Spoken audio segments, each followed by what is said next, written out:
त्यांनी त्याचं अंतर बाह्य संपूर्ण कायापालट घडवून आणला. आध्यात्मिक, पारमार्थिक आणि संसार सोडून दिला त्यांनी. जे आसार आहे ते सोडलं आणि जे सार तत्व आहे ते स्वीकारलं. मग महाराजांचं त्याच्याकडे लक्ष होतच. ते बघतच होते त्याला रोजच्या रोज. आणि जेव्हा त्यांना कळलं की हा आता पूर्णपणे बरा झाला, तेव्हा त्याच्यावर त्यांनी नजरेनीची पूर्ण कृपा केली. मग त्याला तुम्ही शक्तिपात म्हणा किंवा आणखीन काही म्हणू शकता. तर त्या नजरेने जी काही शक्तिपात त्या गंगा भारती गोसाव्यावरती महाराजांनी केला आणि नंतर त्याला आज्ञा केली. जसं पितांबराला कोंडोली गावामध्ये महाराजांनी स्थानापन्न केलं आणि कोंडोली गावातच त्याची समाधी झाली, मठ झाला. तसं या गंगा भारतीला सुद्धा महाराजांनी सांगितलं की तू आता पूर्ववत झालेला आहेस, तर आता तू इथे राहू नकोस, तू माझ्या आज्ञेवरून मलकापूरला जाऊन. म्हणजेच काय, महाराज बघा कसं कार्य करतायत की एक एक जण जो काही जवळ येतोय, त्यातली ज्याची प्राप्त घडी जवळ आलेली असेल त्या प्रत्येकावरती कृपा करून महाराज त्याला वेगवेगळ्या ठिकाणी पाठवते. जणू काही स्वतःचे दूत, राजदूत महाराज इकडे तिकडे पाठवते. कशासाठी? पुन्हा कार्य तेच आहे की त्या लोकांच्या तर्फे परमार्थाच्या वाटेवरती लोक आणून सोडण्यासाठी ही ते महाराजांनी योजना आरंभ. जिकडे तिकडे ते आपले शिष्य पाठवायला लागले की आता इथे राहू नका. म्हणजे समर्थ रामदास स्वामींनी कल्याण स्वामींना जसं डोमगावला पाठवलं जगाचं कल्याण करण्यासाठी, लोकांचं कल्याण करण्यासाठी. कारण अधिकार होता कल्याण स्वामींचा, समर्थांच्या बरोबरीचा अधिकार होता, पण तरी ते शिष्यत्वाच्याच भावनेने कायम राहिले. मग इथे गुरुला माहिती होतं आपल्यासारखा तुल्यबळ आपला शिष्य कोण आहे.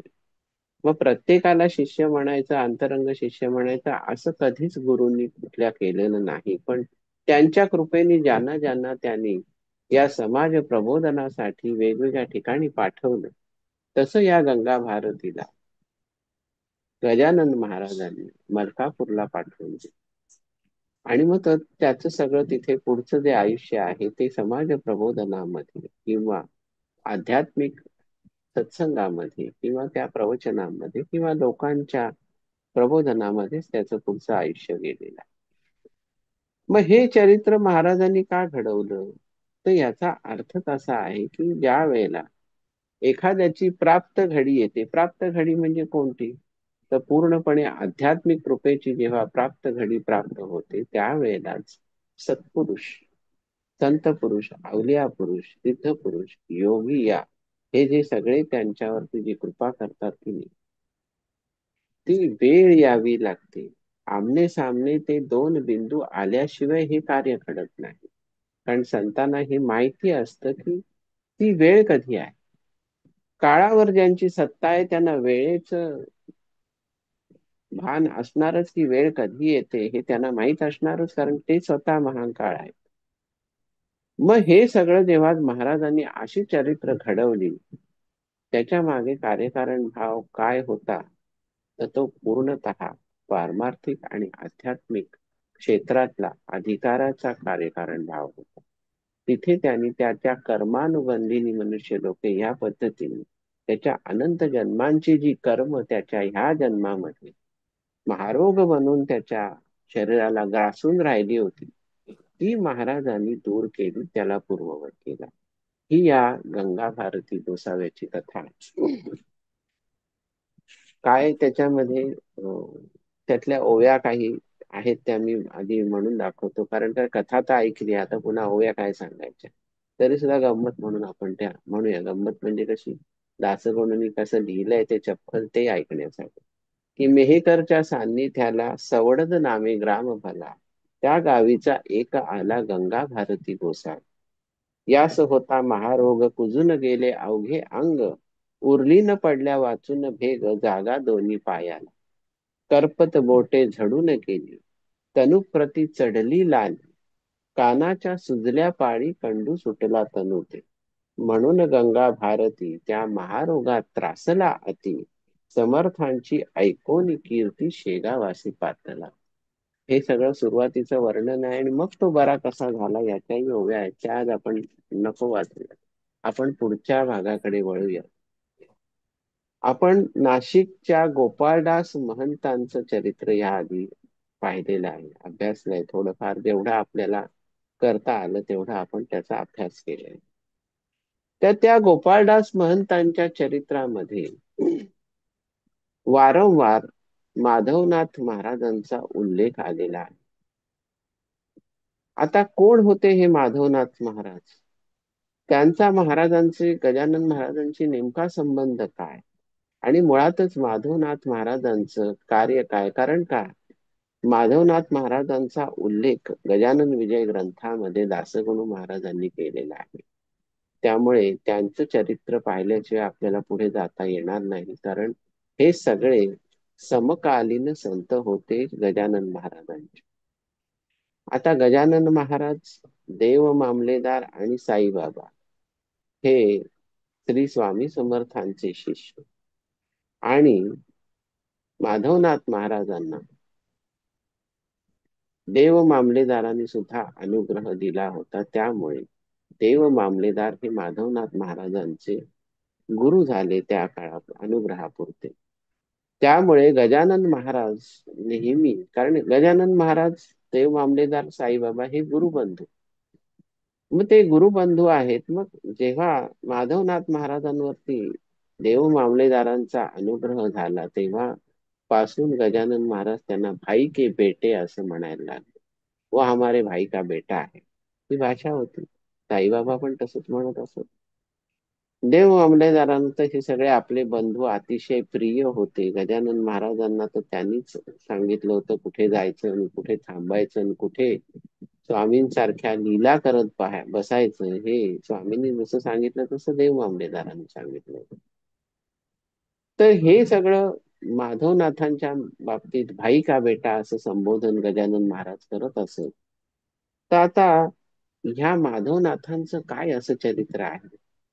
ते फार सुरस आणि विलक्षण असं चरित्र आहे. कंटाळवाणं तर मुळीच नाही. मुळात आधी संतांची जी चरित्र असतात ती समाजापुढे ज्या पद्धतीने मांडली जातात, ज्या पद्धतीने आकाराला येतात की नाही, त्याच्या मागे काहीतरी परमेश्वराचा, भगवंताचा सुप्त हेतू असतो. आणि त्या हेतूपोटीच हा आकृतीबंध आपल्या पुढे तयार होतो, ज्याला आपण म्हणतो अवतार कार्य. त्या आकृतीबंधातल्या लीला मात्रे धरले मानव देहासी या पद्धतीने अवतरलेल्या परब्रह्माला आपण म्हणतो अवलिया, सद्गुरु, संत पुरुष, योगी पुरुष असं आपण त्याला संबोधतो. तर हे माधवनाथ महाराज नेमकं कोण होते? काय त्यांच्या जन्माची पूर्वपीठिका आहे? यांनी जन्म घेतलाय मातेच्या पोटी, अयोनी संभवा नाहीयेत माधवनाथ महाराज. तर हे समकालीन संत होते, पण अतिशय उच्च कोटीला पोचलेले संत होते माधवनाथ महाराज. योगी होते, उच्च कोटीला पोचलेले.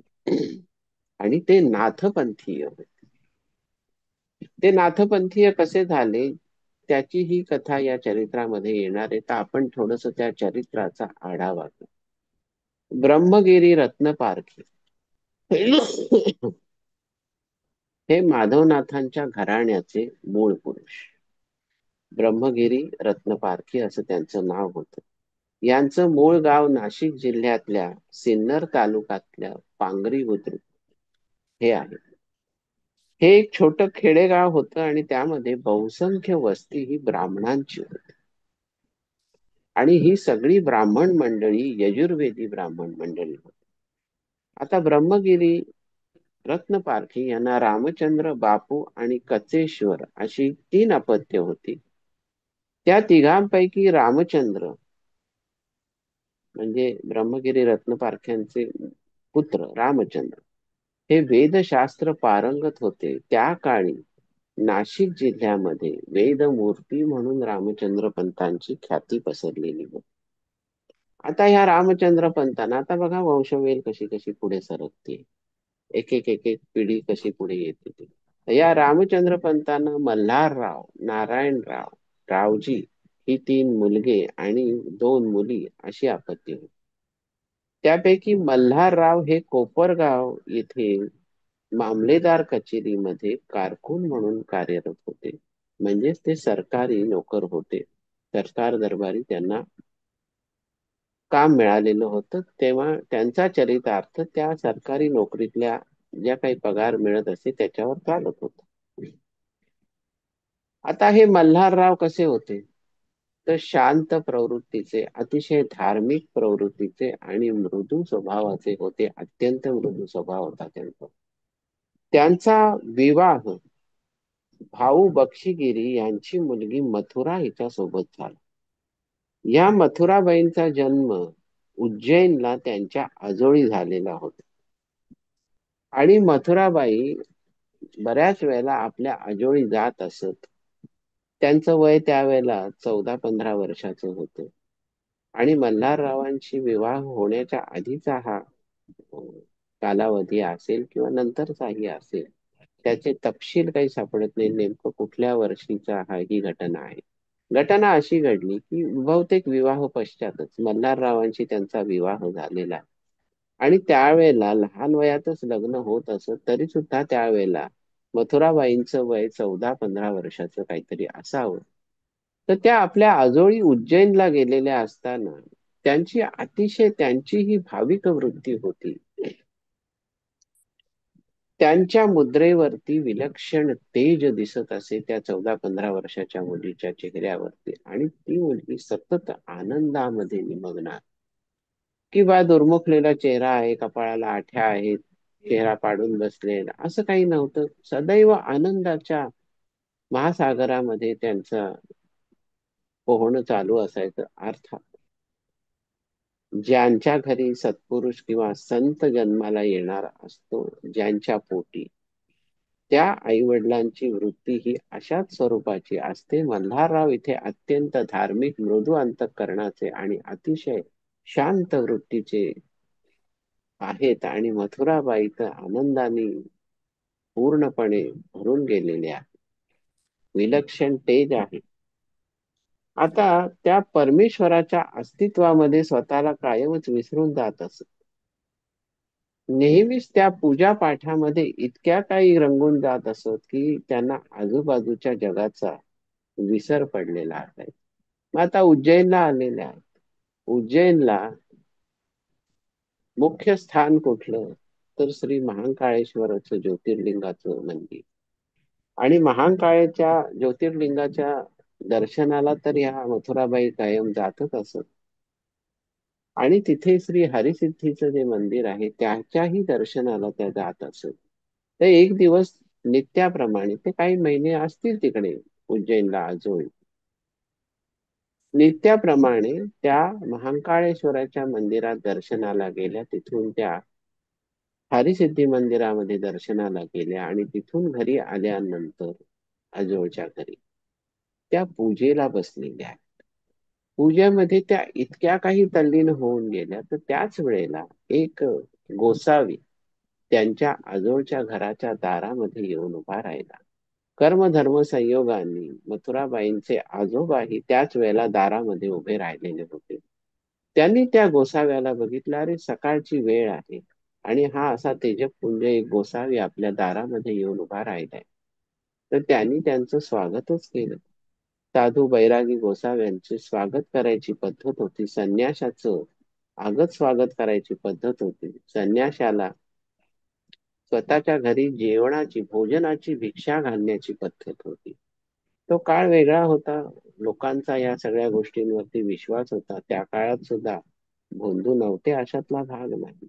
पण लोकांना ते कळत असे की भोंदू कोण आणि साधू कोण. तेवढी पारखी नजर त्या काळाच्या प्रमाणे प्रत्येकाकडे असावी असं आपण म्हणायला हरकत नाही. आजोबांनी त्या साधूला घरामध्ये घेऊन आले आणि समोरच एका बाजूला देवघर आहे. त्या देवघराच्या तिथे मथुराबाई पूजा करतायत. साधूंनी त्यांच्याकडे एका क्षणी बघितलं आणि त्यांना विलक्षण काहीतरी त्या साधूला जाणवलं. आणि त्याचं आपलं तिथे जलपान वगैरे त्या आजोबांनी मथुराबाईंच्या केलं. त्याचं आगत स्वागत, त्याला आसन दिलं बसायला. त्याचं लक्ष कुठेही नाही. तो एकटक ते पूजा करणाऱ्या त्या मुलीकडे पाहतो. आणि त्याला आतमधनं अतिशय विस्मय वाटला की अरे हे एवढं आनंदाचं झाड इथे बहरलं तरी कसं, आणि त्या मुलीच्या चेहऱ्यावर एवढं तेज तरी कुठून आहे. तो काही तिची नजर हटवायला तयार नाही तिच्यावरची. यथावकाश मथुराबाईंची जेव्हा पूजा झाली तेव्हा आजोबांनी त्यांना सांगितलं, अगं हे आपल्याकडे गोसावी आलेले आहेत, तर तू त्यांच्या पाया पड. पद्धत होती. तर त्या पद्धतीने गोसाव्याला मान देऊन त्या त्यांच्या चरणावरती वाकल्या. तेव्हा गोसावी अक्षरशः त्यांना जे बघितलं त्यांच्या समोर, आता तर समीप आलेले आहे, त्याने तो अतिशय हरखून गेला. आतमध्ये त्याच्या काहीतरी वेगळीच हालचाल झाली मनोमय कोशामध्ये. आणि त्याने त्याच घरामध्ये स्वतःच्या झोळीमध्ये हात घालून एक तांब्याची मूर्ती काढली. ती मूर्ती कशी होती? विलक्षण मूर्ती होती. ती मूर्ती होती की नंदीवरती, तांब्याच्या नंदीवरती शिव आणि पार्वती बसलेले आहेत अशा स्वरूपाची ती विलक्षण देखणी आणि दुर्मिळ स्वरूपाची मूर्ती होती. तर आता ही मुलगी नमस्काराला वाकली आहे, तर त्यांनी ती मूर्ती तिच्या ओटीमध्ये टाकली आणि तिला सांगितलं, हा तुला महादेवांचा प्रसाद आहे, ह्याच्या पुढे ह्या मूर्तीची नित्य पूजा करत जा आणि अखंड सोमवारचं व्रत करत जा. एवढं म्हणून तो गोसावी तिथून निघून गेला. अर्थात आता हे जे सगळं भाषण झालं ते ते फारच भारावून टाकणारं होतं. तर त्या प्रसाद मूर्तीमुळे, आणि की तो गोसावी जाता जाता काय सांगून गेला की ही प्रसादाची मूर्ती तिला दिली, त्या प्रसाद स्वरूप मूर्तीमुळे तुला 5 मुलगे व 1 कन्या होईल. त्यापैकी दुसरे मूल अदृश्य होईल, तिसरे मूल मात्र प्रासादिक अलौकिक व लोकोद्धारक असे निपजेल, असं साधूंनी सांगितलं. आणि तो निघून गेला. मथुराबाईंनी त्यांनी जे दिले होते ती मूर्ती, तिची निरंतर पूजा करायला सुरुवात केली आणि जे सोमवारचं व्रत त्यांनी करायला सांगितलं होतं ते अखंड त्यांनी जणू काही मरेपर्यंत पाळलं. आणि आता साधूंनी सांगितलंय की प्रसाद दिलाय तुला, 5 मुलगे आणि मुली होतील, त्यातलं दुसरं मूल अदृश्य होईल. हे त्यांच्या डोक्यात कुठेतरी बसलं की, मग भक्तिभावानी साधूंनी सांगितलेला नियम मथुराबाईंनी तंतोतंत पाळायला सुरुवात केली. आता नंतर त्या पुन्हा सासरी आल्या आणि मग एकदा कोपरगाव मुक्कामी ते असताना, म्हणजे कोपरगावालाच तर त्यांचं नोकरीला होते ना ते, मामलेदार कचेरीमध्ये मल्हारराव. मग कोपरगावाला बिऱ्हाड असताना मथुराबाई आणि मल्हारराव यांच्या पहिल्या पुत्राचा जन्म झाला. त्यानंतर दुसऱ्या खेपेस त्यांचा गर्भपात झाला. म्हणजेच त्यावेळेला तो गर्भपात झाल्यामुळे गोसाव्यांनी काय सांगितलं होतं की तुला 5 मुलगे होते, तर त्याच्यामधला दुसरा मुलगा अदृश्य होईल असं गोसावी म्हणाला होता. ते त्यांना त्यावेळेला आठवण झाली गर्भपात झाल्यानंतर. अदृश्य म्हणजे तो मुलाचाच गर्भ होता, अदृश्य झाला.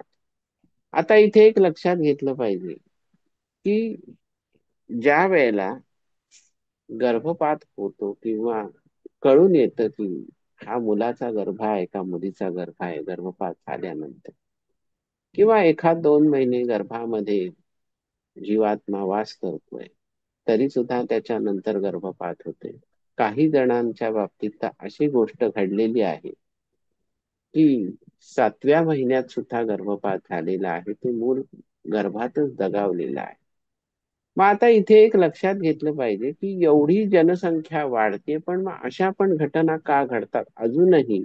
एवढ्या आधुनिक युगामध्ये सुद्धा या घटना का घडतात? की जन्म आणि मरण आपल्या हातात जरी नसलं, ते मान्य असलं, तरी सुद्धा गर्भपात व्हायचं कारण काय? कुठलंही कारण म्हणजे शारीरिक मानसिक पातळीवरती काही असं विचित्र न घडता सुद्धा हे का होतं? तर ह्याच्या मागे एक आध्यात्मिक सिद्धांत सुद्धा असा आहे की जे कोणी पूर्णत्वाला पोचलेले असं आपण म्हणू नये, पण जे कोणी साक्षात्कारी आहेत, ते कोणी योगी पुरुष आहेत, योगी पुरुषांच्या बाबत आपण बोलू की त्या योग्यांना काहीतरी त्या योग साधनेमध्ये असताना एवढीशी बारीकशी कुठली तरी वासना उरलेली असते. त्या वासनेपोटी ते गर्भस्थ होतात. पण त्या गर्भस्थ आत्म्याला जन्म घेऊन पुढचा सगळा भोग घेण्याची अजिबातच इच्छा नसते. त्यामुळे ती एक जी वासना होती कुठली तरी, ती कोणाच्या तरी संभोगातून तो बीज रूपाने त्या गर्भामध्ये वास करणं, ह्याच्यामध्ये जे काही त्या योगी पुरुषांची जी काही वासना उरलेली असते, त्या पोटी हे आत्मे, असे जीवात्मे ह्या गर्भामध्ये काही काळापुरते वास करायला येतात आणि मग त्यांचा मृत्यू घडतो, कारण ते जन्मालाच येत नाहीत, गर्भपात होतो. त्याच्या मागे हे शास्त्र आहे. पण अनेकांच्या बाबतीत असा अनुभव पण आलेला आहे की 7-7, 8-8 वेळा गर्भपात झालेला आहे. 7व्या महिन्यात झालेला आहे. प्रत्येक वेळेला प्रत्येक मेलेला जो गर्भ आहे ते मुलगा होता. आणि मग कोणीतरी त्या स्त्रीला सांगितलं की अगं, याच्याऐवजी एखादी जरी मुलगी असती ना, तरी ती टिकली असती, कारण मुलीचा गर्भ चिवट असतो. पण इथे योग भ्रष्ट जे आत्मे होते तेच मुळी इथे या 7 मुलांच्या रूपाने जन्माला न येता गर्भामध्येच पडून गेले की नाश पावले.